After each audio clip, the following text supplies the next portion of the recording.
ज़ीरोधा में अगर आप निफ्टी के ईटीएफ्स खरीदना चाहते हो तो किस प्रकार से हम खरीद सकते हैं, इसका स्टेप बाय स्टेप डेमो मैं आपको आज विद एग्जांपल देने वाला हूं।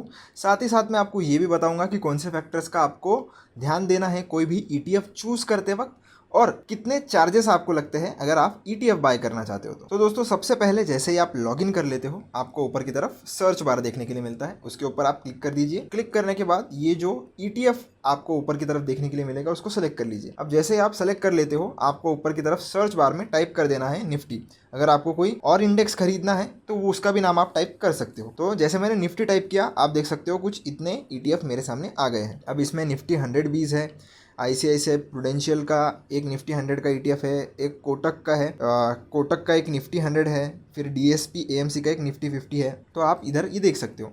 अब इसका मैं थोड़ा अगर स्पेस हटा दूँ ऊपर की तरफ, टोटल निफ्टी 50 टाइप कर लेते हैं। तो निफ्टी 50 डालने के बाद ये एक ही आ रहा है। तो निफ्टी जैसे ही आप टाइप कर लेते हो दोस्तों, आपके सामने कुछ इस प्रकार से लिस्ट आ जाती है। अलग अलग ईटीएफ्स आप देख सकते हो। तो उसमें से सबसे पॉपुलर है हमारा ये निफ्टी 20। तो मैं इधर निफ्टी 20 लगा लेता हूँ क्योंकि नीचे निफ्टी 100 आया था। तो ये निफ्टी 20 वही है जो निफ्टी 50 के कंपनीज के अंदर ही टोटली इन्वेस्ट करता है। तो ये कोई भी रिकमेंडेशन नहीं है दोस्तों, मैं आपको सिर्फ एग्जांपल दे रहा हूँ। आपको कौन सा ईटीएफ चूज करना है ये टोटली आपके ऊपर है। चूज करते समय आपको किन बातों का ध्यान रखना है मैं बता देता हूँ। जैसे एग्जांपल के लिए इसका हम ले लेते हैं। इसके ऊपर क्लिक करके अगर हम इसे थोड़ा ऊपर की तरफ स्क्रॉल करेंगे तो आप फंडामेंटल्स में क्लिक करो और आपको कुछ चीज़ें देखने के लिए मिल जाती है कि जैसा इसका एक्सपेंस रेशो। अब एक्सपेंस रेशो यानी कि जैसे म्यूचुअल फंड में आपसे एक एक्सपेंस रेशो लिया जाता है सालाना, तो वैसे ही ईटीएफ में भी आपसे लिया जाता है। और ये जो एयूएम आप देख सकते हो, यानी कि एसेट्स अंडर मैनेजमेंट कितने हैं।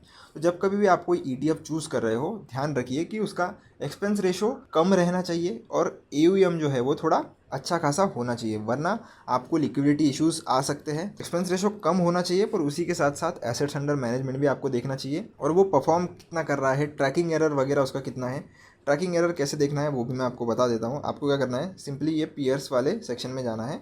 यहाँ पर आप ये जो परफॉर्मेंस है इसके ऊपर आप चले जाइए, तो आप देख सकते हो लगभग एवीएम के हिसाब से आप देख सकते हो इधर ईटीएफ में कितना कितना है। और एक साल का आप देखिए, एक साल में आप देख सकते हो कि ये जो मिराई एसेट का जो लार्ज कैप वाला है तो वो अलग ईटीएफ है, क्योंकि ये जो कैटेगरी है ये लार्ज कैप की है और हमें निफ्टी 50 की इंडेक्स में करना है। तो ऊपर के जो 3 ईटीएफ है ये सिमिलर है, तो आप देख सकते हो उनके रिटर्न्स में इतना कुछ ज़्यादा फर्क नहीं है। और अगर आप देखोगे तो सबसे ज़्यादा रिटर्न निफ्टी 20 ने ही दिया है। तो कुछ इसी प्रकार से आप चाहो तो अपने ईटीएफ जो है वो सेलेक्ट कर सकते हो। बाकी आपकी स्टडी जैसी, बाकी आपके ऊपर है, आप जिस भी मेथड से ईटीएफ चूज़ करते हो कर सकते हो। फिर बैक करने के बाद आपको फिर से नीचे क्लिक करना है और ये जो बाय वाला बटन है इसके ऊपर क्लिक कर देना है। क्लिक जैसे ही करोगे ऊपर एनएसई बीएसई आप चूज़ कर सकते हो। रेगुलर वाले सेक्शन में आपको सबसे पहले क्वांटिटी लगानी है कि कितने क्वांटिटी आपको खरीदनी है। जैसे मैं एक क्वांटिटी अगर खरीदना चाहता हूँ, आपको अगर 10 खरीदनी है आप 10 लगाइए। आपके हिसाब से आप नंबर इधर एंटर कर सकते हो।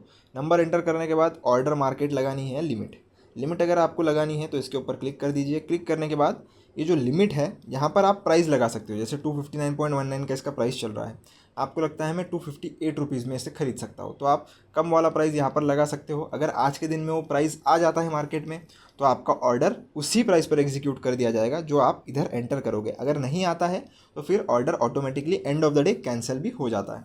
तो अगर आपको तुरंत खरीदना है तो आपको मार्केट पर ही खरीदना पड़ेगा। इस पर क्लिक करके आप इसे फिर से मार्केट सेट कर दीजिए।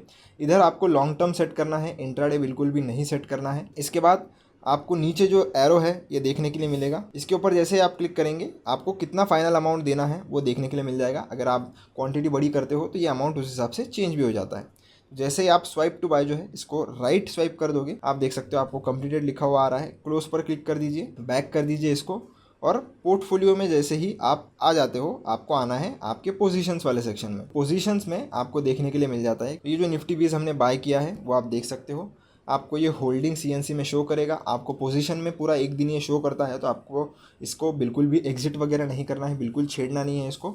एक दिन जैसे ही कंप्लीट हो जाता है यानी कि नेक्स्ट डे आप इसे अपने होल्डिंग्स वाले टैब में देख सकते हो, ये आपको वहाँ पर दिख जाएगा। आपको जब तक होल्ड करना है आप कर सकते हो, आपको जब बेचना है आप बेच सकते हो। बस आपको अगर जब कभी भी बेचना है आपको वो मार्केट आवर्स में करना पड़ता है। आप म्यूचुअल फंड्स के जैसे इसको आफ्टर मार्केट आवर्स में एग्जिट नहीं कर सकते हैं, तो ये आपको ध्यान में रखना है। और अगर आप इसमें इन्वेस्ट करते हो तो आपके ट्रेडिंग बैलेंस में उतना अमाउंट भी आपको रखना है। काफ़ी लोगों को कन्फ्यूजन होता है कि ETF का पैसा कहीं बैंक अकाउंट से तो नहीं कटता, तो बिल्कुल भी नहीं, ट्रेडिंग अकाउंट से ही आपका वो कटता है। तो पहले आपको जीरोधा के फंड में पैसा ऐड करना है और फिर आप ETF जैसे आप स्टॉक्स बाय करते हो सेम वैसे ही कर सकते हो।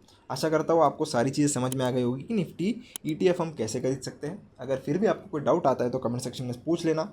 मिलता हूँ नेक्स्ट वीडियो में। धन्यवाद।